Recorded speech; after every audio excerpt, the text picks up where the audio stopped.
Bonjour, c'est Alex de Waterfall Revenue. Cette semaine, je continue la série de vidéos sur le télétravail. Si tu as manqué les épisodes précédents, je t'invite à cliquer sur le lien qui s'affiche à l'écran.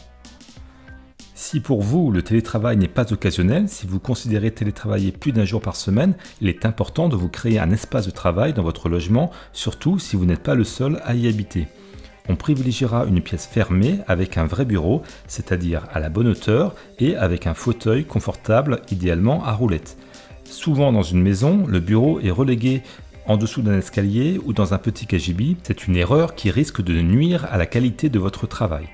Idéalement, de votre bureau, vous devez avoir une belle vue vers l'extérieur pour vous inspirer, mais aussi pour permettre le repos de vos yeux qui pourront de temps à autre regarder un point fixe dans le lointain, ce qui va diminuer la fatigue visuelle. L'éclairage doit être aussi bien sélectionné. Attention au travail en extérieur ou dans des pièces qui reçoivent trop de lumière car la lecture sur écran peut devenir inconfortable. A l'inverse, des pièces sombres auront un impact négatif sur votre productivité et sur votre morale. Vous pouvez avoir en télétravail un ordinateur fixe ou un ordinateur portable. Pour du télétravail occasionnel ou si votre job consiste à passer un grand nombre d'appels téléphoniques ou de travailler en dehors de l'écran, il n'est pas indispensable d'avoir un grand écran d'ordinateur. Mais attention, s'il est trop petit, cela peut être insuffisant. Moi, je recommande tout de même d'avoir un ordinateur portable avec un écran de minimum 15 pouces. Mais dès que le temps passé devant l'écran est plus long, mieux vaut avoir un, voire deux écrans déportés. Normalement, si vous êtes en télétravail à 100%, c'est du matériel qui doit être fourni ou financé par votre employeur. De même, il faut considérer avoir une petite imprimante équipée d'un scanner car c'est un incontournable d'un poste de bureautique. Je déconseille de travailler sur la table de la cuisine ou de la salle à manger, même si vous vivez seul, car vous avez besoin d'un plan de travail qui soit hors de votre vue lorsque vous faites des pauses. De même, évitez d'installer votre bureau dans votre chambre à coucher. Si vous n'avez pas d'autre solution, essayez au moins de ranger toutes vos affaires de travail dans une sacoche lors de votre pause déjeuner et le soir en fin de journée. Pour préserver votre santé mentale, c'est important de placer tout ce qui se rapporte à votre travail en dehors de votre vue quand vous n'êtes pas sur des temps de travail. Bien entendu, si vous avez opté pour un écran déporté, il faut aussi avoir une souris et un clavier. Le mieux, c'est de pouvoir poser son ordinateur portable sur une base où sont reliés tous les câbles et de pouvoir facilement emporter son ordinateur portable pour travailler occasionnellement dans une autre pièce de la maison. Car c'est aussi une possibilité du télétravail. Travailler le matin dans la véranda, vers midi dans la cuisine, en milieu de journée dans le bureau et en soirée en terrasse. Donc voilà pour la partie équipement. Du point de vue des logiciels, d'un point de vue de l'environnement, il y a deux grandes écoles. La première école, c'est d'avoir des bureaux virtuels avec ou sans VPN où les logiciels ne sont pas exécutés sur votre ordinateur mais sur le serveur de l'entreprise. Cela permet parfois d'utiliser son ordinateur personnel et de ne pas avoir à se servir d'un ordinateur de l'entreprise. L'inconvénient de ce type de solution, c'est que même avec une bonne connexion Internet, il y a de la latence, c'est-à-dire que quand vous faites une action avec la souris, il y a une fraction de seconde plus tard, vous voyez le résultat à l'écran et cela peut être très agaçant et désagréable sur des longues périodes de travail. Surtout lorsqu'on utilise des applications professionnelles qui sont exigeantes. Par contre, le gros avantage des bureaux virtuels, c'est d'avoir accès à tous les dossiers partagés de l'entreprise et à certaines applications sensibles qui ne sont peut-être pas accessibles depuis l'extérieur de l'entreprise normalement. Le deuxième grand type de configuration, c'est de travailler sur son ordinateur en ayant tous les logiciels installés et éventuellement d'avoir un VPN qui permet d'accéder aux dossiers partagés à distance, même si cette solution est de moins en moins utilisée pour des questions de sécurité. De toute manière, vous n'aurez pas le choix de votre environnement de travail qui est imposé par la politique informatique de l'entreprise. Alors le mieux, c'est d'utiliser les logiciels et de les exécuter sur le PC en local et d'utiliser un bureau à distance uniquement pour faire certaines tâches qui ne peuvent pas être faites d'une autre manière. Votre service informatique pourra prendre la main sur l'ordinateur pour vous dépanner ou faire de la maintenance grâce à des logiciels de type TeamViewer. Je conseille donc de faire attention et de ne pas mélanger vie personnelle et vie professionnelle sur le même ordinateur. Pour communiquer, le téléphone portable devrait être privilégié.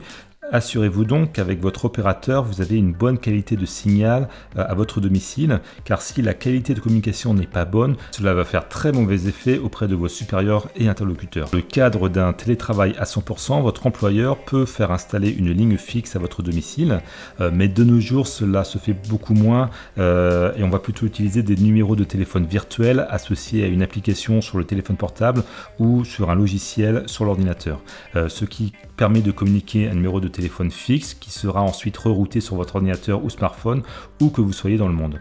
Dans ce cas, pensez avoir un bon casque équipé d'un microphone pour offrir à vos interlocuteurs une excellente expérience de travail et de communication. La qualité de l'audio est très importante. N'hésitez pas de tester plusieurs types de matériel et de configurations pour trouver celui qui fonctionne le mieux pour vous. Pour du télétravail occasionnel, il suffira de transférer votre ligne fixe de bureau sur votre téléphone portable et surtout pas sur votre téléphone fixe personnel. À ce sujet, si vous n'avez pas de téléphone professionnel, il va falloir déterminer avec quel numéro de téléphone vous allez appeler, car vous n'avez peut-être pas envie de donner votre numéro de téléphone portable personnel à toute l'entreprise ni à vos clients et fournisseurs.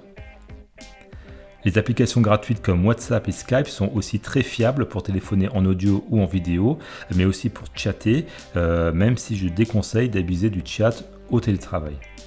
Pour des réunions avec 3 interlocuteurs, il existe des solutions de vidéoconférence gratuites comme JoinMe ou Webex. Ces solutions permettent d'ailleurs de partager son écran, ce qui peut être un vrai plus quand on partage ou quand on veut expliquer ce qu'on est en train de faire ou quand on veut dépanner un collègue sur une application.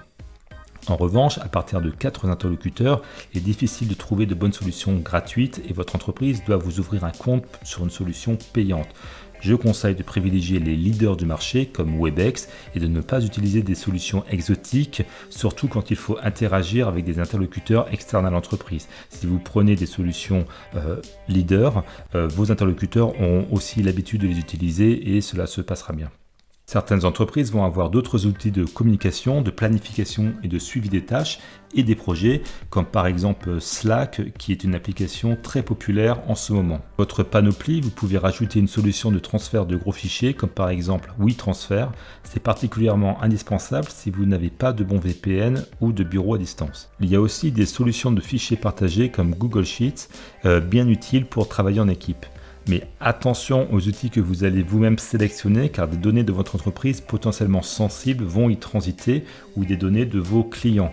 Si vous travaillez pour de petites entités, ce n'est pas très grave, mais dès que l'entreprise est importante, surtout dans les secteurs sensibles ou très compétitifs comme l'énergie, la défense, la pharmacie, l'aéronautique, il faut que vous ayez l'autorisation de votre service informatique pour les utiliser.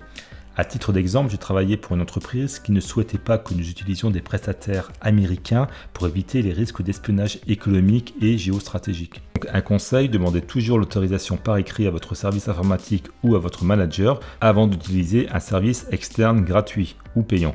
Cela sécurise votre entreprise, mais aussi cela vous évite de vous mettre dans une position de faute. Donc c'est fini pour aujourd'hui, nous avons vu dans les grandes lignes comment organiser son espace de travail pour être efficace. Pour le reste, les méthodes d'efficacité en télétravail sont les mêmes qu'en présentiel. Commencez la journée par les tâches les plus longues, ennuyeuses ou bien à plus haute valeur ajoutée pour l'entreprise ou pour votre progression de carrière. Être vigilant par rapport aux notifications de messages qui interrompent le travail et nuisent à la productivité. Il faut utiliser les premières heures de la journée pour faire les tâches les plus importantes et plutôt placer en fin de journée les conf calls ou les tâches répétitives qui demandent peu de concentration cérébrale. Si ce sujet t'intéresse, la série n'est pas finie. Abonne-toi à la chaîne YouTube et active les notifications pour que ton téléphone te rappelle qu'une nouvelle vidéo Waterfall Revenue est mise en ligne. Et si tu ne connais pas Waterfall Revenue, sache que c'est aussi un site internet qui s'étoffe chaque semaine avec de nouveaux contenus créés pour les salariés qui souhaitent réussir leur vie professionnelle et financière.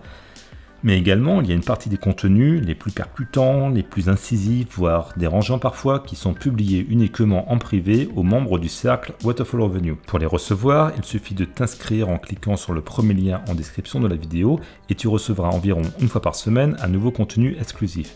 C'est privé, c'est caché, mais cela reste bien entendu 100% gratuit. Allez, ciao, à demain.